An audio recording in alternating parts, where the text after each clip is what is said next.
I want to welcome everybody to the Y108 84 Lumber Theater. I'm glad to be joined by Lucas Hoge here. Thank you so much. There you go.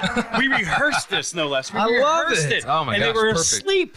Perfect. Oh, Perfect. okay. Well, you're nicer It was than done. I am. I'm a little tough. I'm a little tough on the crowd. Love All it. right. So thanks for coming by tonight. Thank you, man. Appreciate you. So it says here, Hoge, Nebraska. Yeah. Now, when I looked that up online, Did you says find it's it? a village. Well, it's a village, and it says 68 people in the last census. Is that true? That's incorrect. Uh-oh. What is it now? Well, you left, so 67? It's 44. What? 44 people. What happened to 22 people? I took them with me. They're all in Nashville.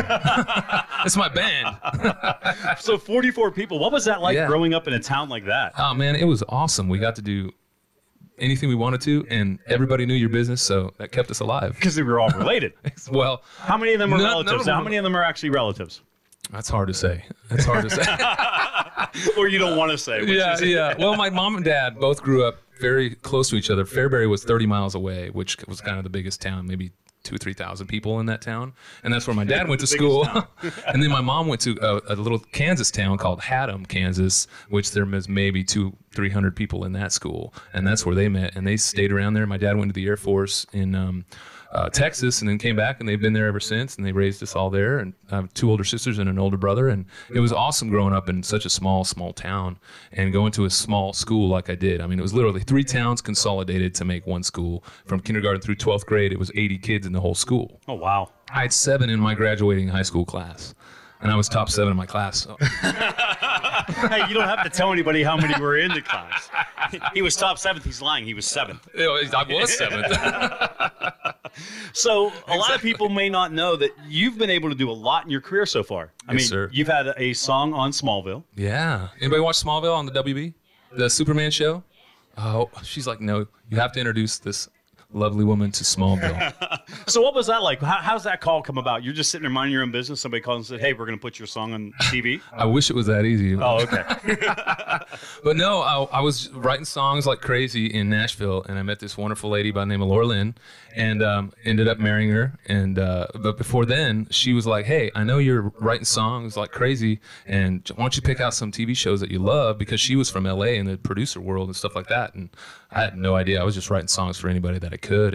And she started sending all these songs out to these music directors and said, hey, give it a shot. I wrote 15 songs for Smallville, and I got 1 in. So I was super stoked not about bad. it. Yeah. And you got a wife out of the deal. I did.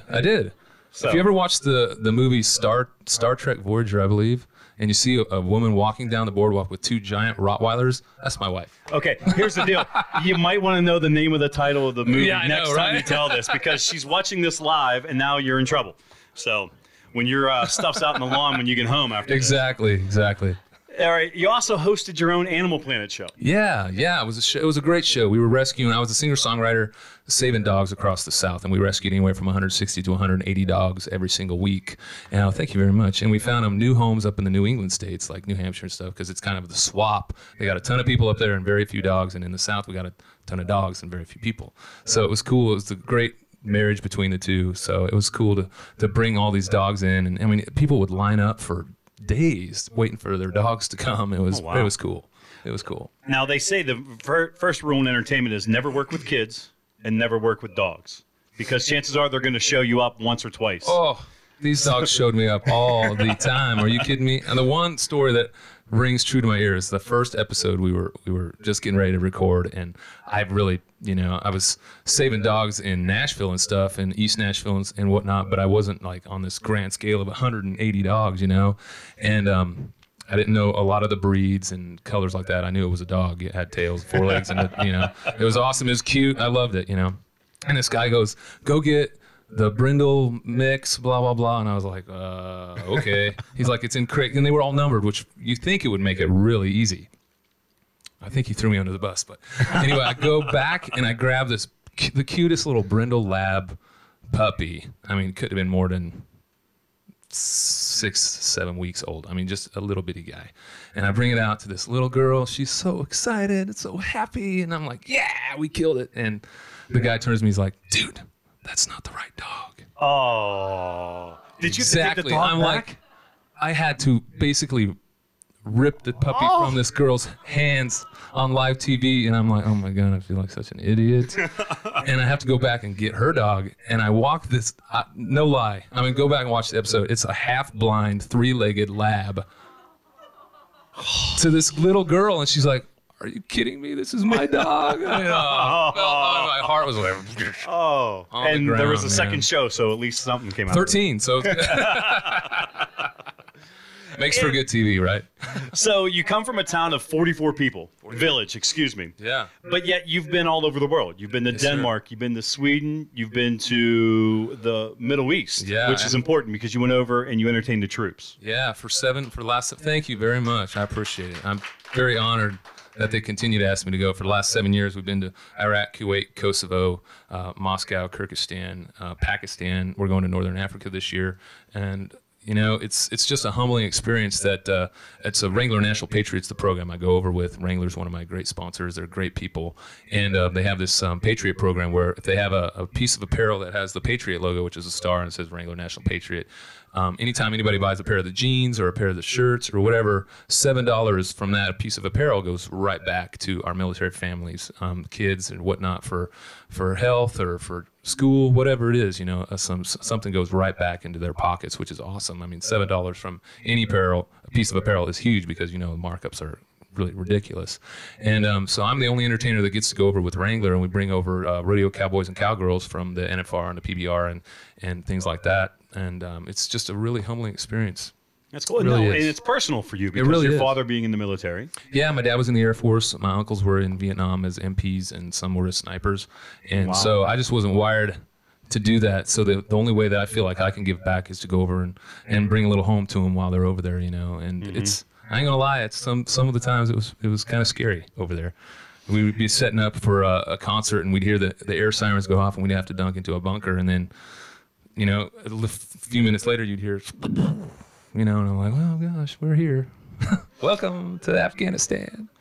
But you know what, as you said, I mean, it's a good cause. I mean, it's something that's very dear to you and to most people that know that these men and women are over there sacrificing a lot for us. Yeah, absolutely. And what the media doesn't show, I mean, they're still fighting every day over there for something. Yeah. All right, so let's take it from that and let's go a little bit lighthearted here. Okay. Right. Let's get off of that. All right. It's a beautiful day out. Yes, thank you for coming. Beautiful. Thanks for bringing the weather with you. I appreciate that. Now, I always ask this question because I get a little bit of insight to who you are and what makes you the artist that you are. Absolutely. So the album's done. Yes. Except for one track on the album. And it has to be a cover song. Oh. What song are you going to cover? And why? Much Too Young by Garth Brooks. It'd have to be Much Too Young by Garth Brooks. No, is that a bad answer? No, it's a great song. I'm sitting there thinking like, wow. I mean, you just went with something that's very heavy. Oh, I mean, I love that song. I grew up as a huge Garth fan. When I first heard Garth's music, it turned me on to the world of country music, and it opened my eyes up to George Strait and Haggard and Jones and Paycheck and all these guys, Charlie Rich, all the old school guys that I still love to this day, you know. And then it just opened me up to everybody that was coming up the ranks at the time, you know. It was just fantastic. And I grew up loving my mom and dad, both my dad more than my mom, but were huge singers and stuff. My dad had a few college bands called the Young Blues. It was kind of like a doo-woppy, you know, the leisure suits and everything. I can see you doing that. I might have to. You never know. And so I grew up loving the singer-songwriter, and that you know, after I heard, you know, Garth's music, it turned me on to, these guys not necessarily writing their own material, but I love the people who are writing the material also. So I just fell in love with Skip Ewing and Paul Overstreet, the artist-writers as well, and it just kind of molded from there. Well, I can't say enough. Thanks for stopping by. Thank you, appreciate it. Let's hear some music. All right, brother. Ladies and gentlemen, Lucas Hoge. Thank you.